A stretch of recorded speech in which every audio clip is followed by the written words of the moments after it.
I believe I was paid for 22 years to work for the American people. I believe that you have the right, as Americans in this country, as taxpayers, to know what happened. What you do with this information is completely up to you. How you deal with it is completely up to you. Whether you believe me is completely up to you. But I will tell you this, what you do with it will have an effect on you the rest of your life. If you choose to ignore what I have to say, in time to come, you'll see that probably you should not have completely ignored what I had to say. And that's just my own opinion. But it's an opinion of an intelligence officer who's been out there, who's been battling in the field for the right for you to call me a liar. I think this is a wonderful country when it's a country that you have the right to your own opinion. There aren't many countries out there where you can have the right to your own opinion. And I think that we need to continue to protect our rights to have that opinion.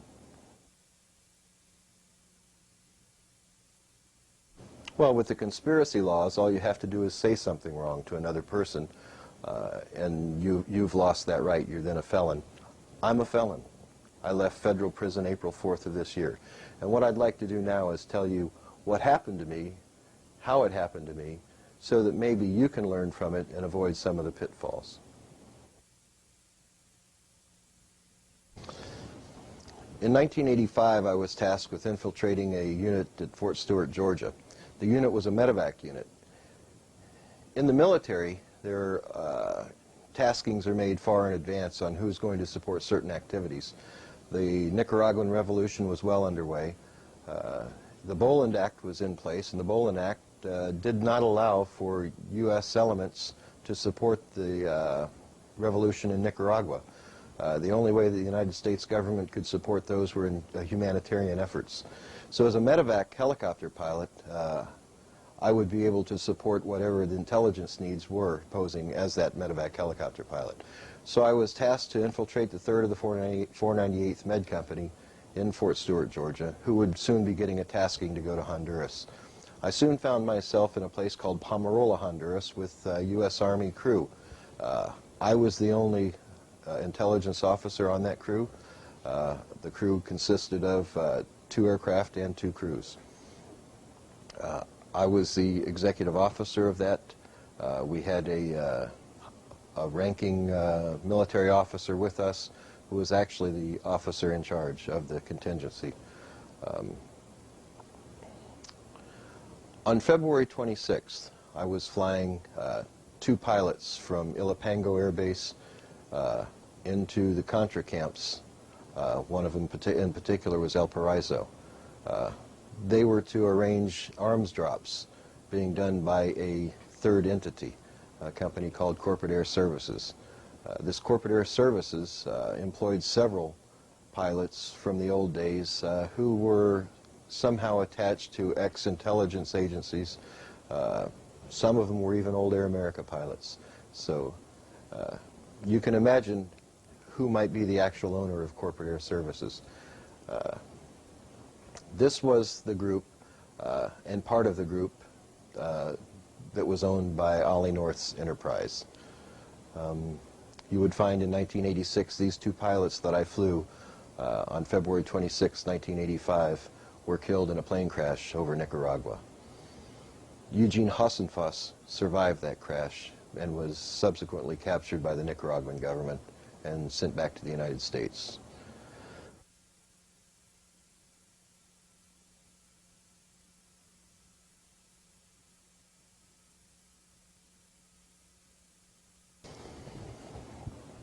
On that day, on February 26, 1985, after picking up Mr. Cooper and Mr. Sawyer, the pilots, from their meeting in El Paraiso, they came out of the meeting and they had a cooler marked vaccine.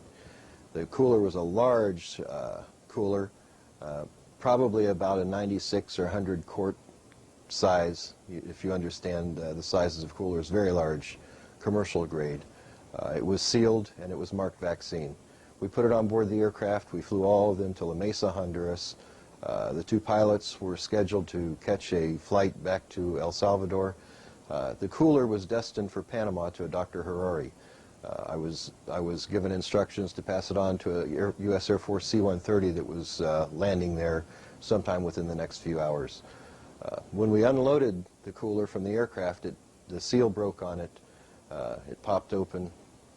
I think that probably the hard landing that I had and bounced it around inside the aircraft on that particular occasion on a very hot day helped aid in breaking that seal. But when the seal broke, we found a large quantity of bricks wrapped in a blue medical tape. We opened it up. I put my finger across the powdery substance, crystalline type powder, put it on my tongue, and it immediately numbed my tongue. Previous experience told me that this was cocaine. And estimating the amount of cocaine inside that cooler, it was over 100 kilos of cocaine. I asked the pilot who it was going to, and he said in Honduras, or in Panama, it was going to a man called Dr. Harari. Dr. Harari, I would find out later, was actually Mike Harari, a Mossad agent assigned to General Manuel Noriega as a confidant. Upon arriving back at Pomarola Air Base, I immediately went into our secure lines I called Washington Switch, and I advised them, my controller at Washington Switch, what I had found. My controller, a man codenamed Jake that I'd met in earlier years in Task Force 160, was actually Ollie North. Mr. North told me that it was evidence that the Sandinistas were dealing in cocaine. The Contras had confiscated it during a battle from the Sandinista government, and it was destined for world courts, for the warehouses, and to be used as evidence in world courts against the Sandinista government.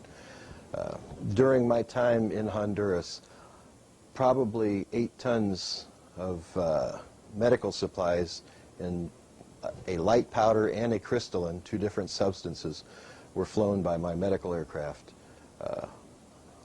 Always marked medical supplies of some sort, and normally delivered to waiting C-130s or civilian C-123s or DC-3s in the area of operations. On one particular occasion, following my initial find, I had an engine failure.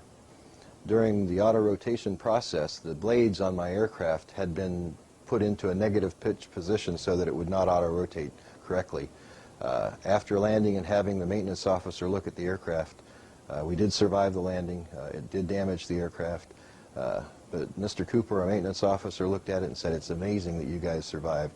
These blades are completely negative pitch. They should never have rotated on their own. They should have gone into a counter-rotation and dropped you out of the sky like a Dipsy dumpster." Fortunately, having aviation skills that I have, and that's what I do for a living. I can fly an aircraft under any radar anywhere. That's my forte. That's why I was chosen for this, and that's how I was chosen to be used in the intelligence community throughout my career. Having survived that, we knew that there were some problems. So on the back of our flight plans, I would normally try to cover ourselves and provide insurance for what was going on.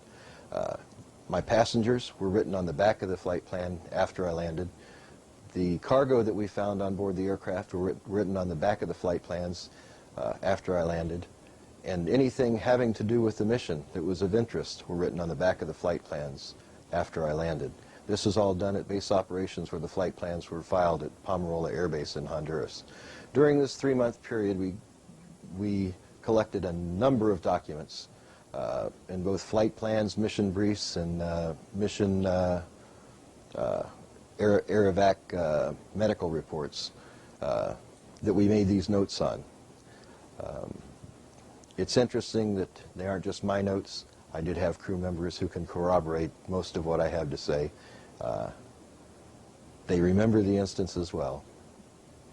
So you developed insurance, in other words? We developed an insurance policy in that manner, and in later years I found that I would have to develop even a greater insurance policy. The people I worked for, the people I flew, are all on these flight plans for this 3 to 4 month period. They were filed with base operations, and a very trusted Honduran government official kept those in his chain of custody so that they were protected through the years. In 1995, I went back to Honduras and I collected these documents after a threat from Ollie North to give up the documents or else. I knew that to give him the documents wasn't going to work. I knew where I'd end up if I gave him the documents. So in lieu of that, I went back to Honduras. I took my wife. We flew into Honduras. We were followed. When we landed in Belize first, I knew that we were being followed at that point. I was able to evade the person who was assigned to follow us so that I could meet with the person who had these documents. He gave me certified copies of the documents, and we returned to the U.S. Within 2 weeks of returning to the United States, I was arrested by the FBI and placed in prison. But let me tell you even a little more about the instances that followed my arrest.